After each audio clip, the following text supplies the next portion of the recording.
Hey guys, Bingocat here, and today I'm going to be reacting to a video. I'm not going to tell you guys the title because a guy has since then unlisted his video from when I found this, but luckily I downloaded the whole video because I still wanted to react to it. And looking at this guy's channel, he definitely prefers the Xbox as his gaming platform of choice. And that I have no problem with. What I do have a problem with is that when someone is a fan of a gaming console so much that this person or these people don't look at the facts when comparing between different gaming platforms, the true, solid facts, and instead thinks that their gaming platform in their eyes is always the superior platform no matter what the facts say. So let's go ahead and take a look at this video. So yesterday Microsoft revealed Project Scorpio's specs, and boy were they amazing. That I won't deny. On paper, Project Scorpio looks impressive. The Project Scorpio contains an 8-core, supposedly custom x86 CPU, supposedly an AMD Jaguar CPU, clocked at 2.3 GHz. The GPU will contain 40 customized compute units, running at a clock speed of 1172 MHz. The console will also contain 12 GB of GDDR5 RAM with a memory bandwidth of 326 gigabits per second, and the console will also contain a 1 terabyte 2.5-inch hard drive and a 4K UHD Blu-ray drive. On paper, the Project Scorpio looks to be the most powerful gaming console ever created. Not only does it outperform a PlayStation 4 Pro, but it outperforms a GTX 1080 running on ultra settings at 4K 60 frames per second.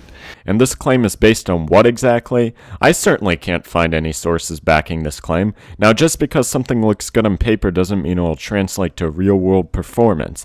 On paper, for example, a 3.8 GHz Pentium 4 processor automatically looks better than a 3.6 GHz Intel Core i7 Kaby Lake processor if you go by CPU clock speed, but in reality, the i7 processor vastly outperforms a Pentium 4 due to its much more efficient and powerful architecture, its use of multiple cores, and its much newer manufacturing processes, among other things.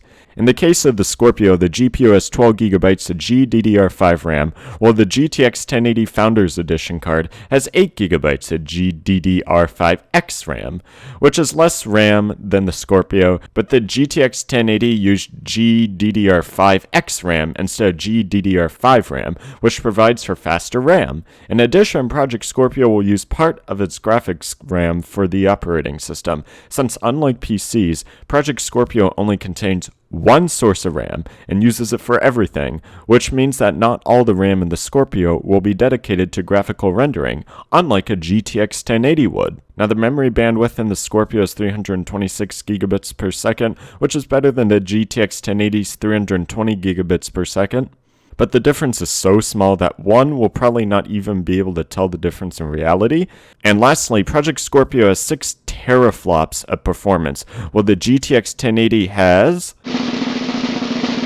9 teraflops of performance. So on paper, it looks like Project Scorpio will potentially not even come close to the performance level of the GTX 1080, but we don't know, because no one owns a console yet. Bottom line, just looking at the specs of consoles or PCs doesn't always tell the whole story, and that we have to ultimately wait and see how the real-world performance of the Scorpio is before coming to conclusions. This means that if you were to buy a PC to try and achieve this, you'd be better off buying the Project Scorpio console, because it's cheaper and it would mop the floor with your $1,000 PC. I love it how you say the Project Scorpio is cheaper when absolutely no pricing information has been released about the Project Scorpio console. In addition, like I just said earlier, there's no real solid proof that Project Scorpio can outperform a high-end or mid-range gaming PC. The next Xbox will definitely cost around $400 to $500, depending on hard drive size, of course. If the next Xbox is really as powerful as you claim it is, I can pretty much guarantee you that either it will cost more than $500 or Microsoft will be selling this console at a potential major loss. Back when the PS3 was released in 2006, for example, there was a $499 20GB PS3 and the $599 60GB PS3, and due to the high-end technology the console was packing at the time, the console was sold at a loss of $241.35 for the 20GB version and a loss of $306.85 of the 60GB version in US dollars, with Sony planning to make back the loss through PS3 games and services, which originally didn't really work the way they hoped it would due to the PS3's initial low sales numbers due to the relatively high price of the console at the time. Either way, someone's gotta pay for all the extra power the Scorpio will supposedly be packing, and it'll either be the consumers or Microsoft itself, if the console is really as powerful as Microsoft is touting it is. But that means you'd get better performance out of Scorpio than you'd get from a PC build at the same price. That I won't deny, assuming the on-paper performance of the Scorpio holds out. However, you'd also lose out on hardware upgradability and software compatibility if you bought a Scorpio, in addition to the Scorpio not being able to do any productivity work. Also, the claim that a lot of people make that PC gaming is substantially more expensive than console gaming simply isn't true.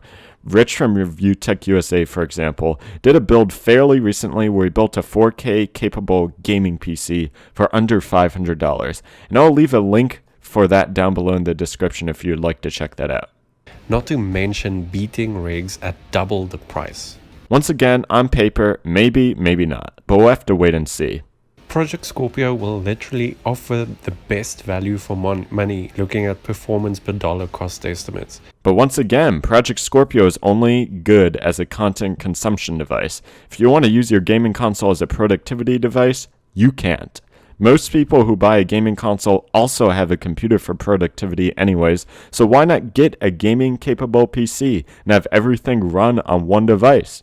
Building a PC running anything less than a Titan XP and a Ryzen 1800X is literally a waste of money because the $400 Project Scorpio will beat anything you can build at that price. Funny you should say that, because the video that I referred to earlier that Rich from Review Tech USA did has an entire 4K PC build with the GTX 1060 inside for only $100 more than $400 products you're referring to. Plus, you get the benefit of being able to use the PC as a productivity device.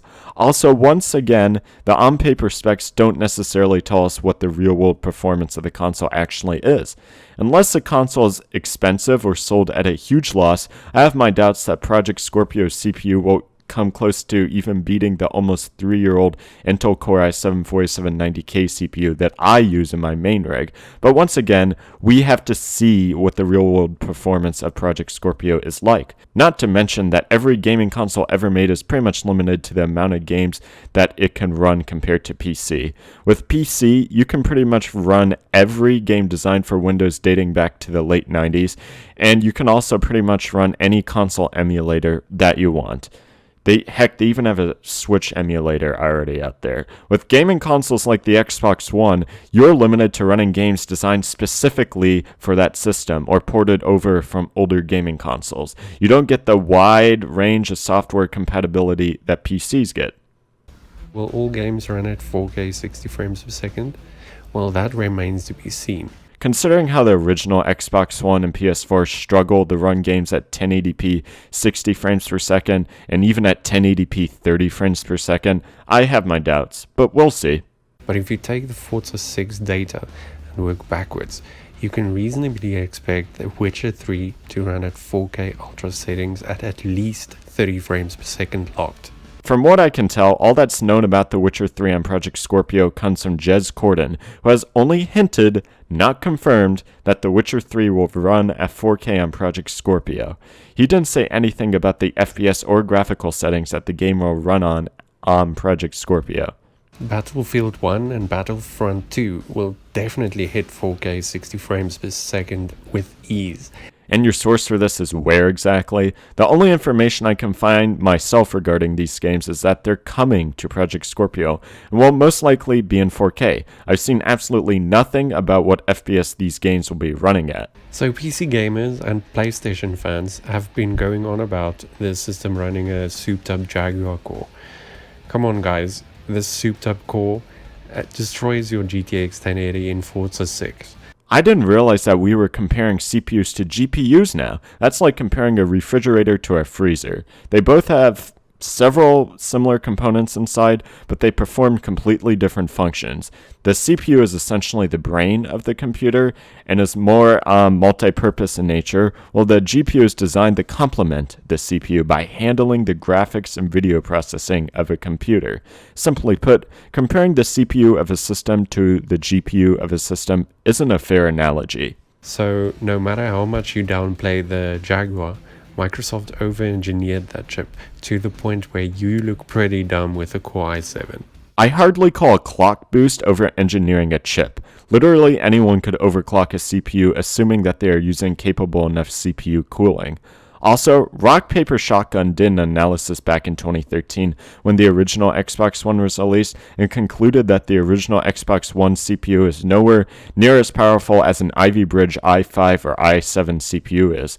Assuming all that Project Scorpio will be running is an overclocked Jaguar CPU, even if Microsoft and AMD fully re-engineered the CPU, which if they did fully re-engineer the CPU, by the way, they should have just went with a Ryzen CPU. I have my doubts that the CPU of Project Scorpio will even beat a Core i5 CPU from 2013.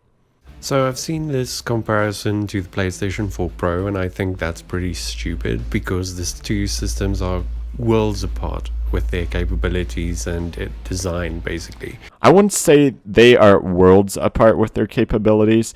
They are both home dedicated gaming consoles with similar control mechanisms. Although on paper it does look like Project Scorpio will easily outperform the PS4 Pro, the PS4 Pro will most likely be Project Scorpio's closest competition unless Sony surprises us and releases a more powerful console. So I think it's pretty fair to compare Project Scorpio to the PS4 Pro.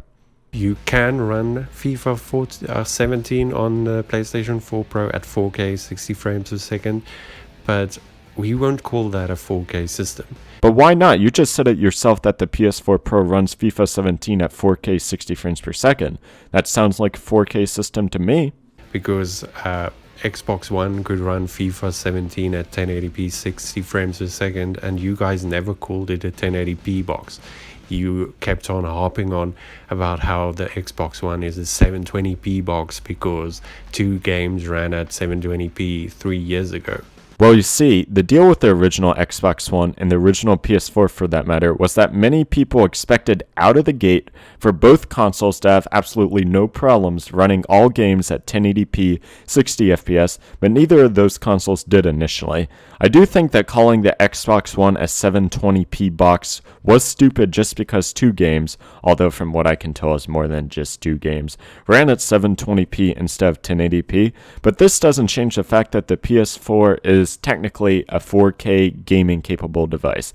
Like this doesn't change the fact that the Xbox One is technically a 1080p 60 FPS gaming capable device. So what Microsoft basically did with the Project Scorpio reveal was turn every mid-range PC into an inefficient, overpriced white elephant, and we can expect that it will literally destroy PCs in the $500 to $1,000 range when Digital Foundry runs their little tests. Huh? What was that? I couldn't hear you over the sound of the bullcrap that was coming out of your mouth. So you can basically expect Microsoft to own E3 this year, and I'm really excited to see what they show off. I'm excited to see too. Do I think what Microsoft will show off will be groundbreaking? No, but I'm still excited to see what they show off. If you're a PC gamer, comment below your opinions and feelings about Project Scorpio. And as always, thanks for watching. You know, I'm legitimately thought that this guy might have been trolling in the whole video, but when you look at the rest of this channel and go to the website he linked in the video description, it is clear that he definitely has a bias towards Xbox gaming. I, on the other hand, prefer the facts when it comes to comparing game consoles and comparing gaming consoles to PCs. And in many ways, mid to high-end gaming PCs beat current-gen consoles hands down, excluding the Scorpio because the Scorpio hasn't been released yet. Gaming PCs are more powerful, more flexible, more upgradable, and an overall better value of your money. Do they cost more than consoles? 95% of the time, yes. Doesn't change the fact that they're technically a better value because you can do more on them. Will Project Scorpio change the gaming landscape? We have yet to see, but what I do know is that it is too early to be making conclusions about Project Scorpio.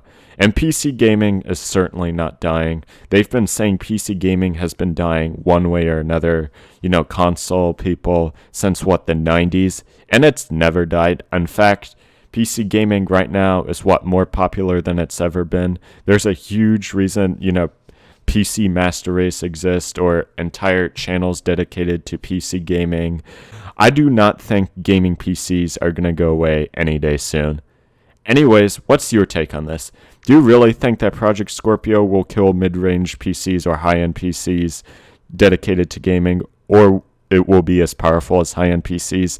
Thank you guys for watching, and please like and share this video if you liked it. And if you would like, be sure to check out my Twitter, Instagram, and Discord, linked down below in the video description. I really do have fun interacting with all you guys on those platforms, and I think you guys would have fun too. Anyways, I hope to see you guys next time. Goodbye.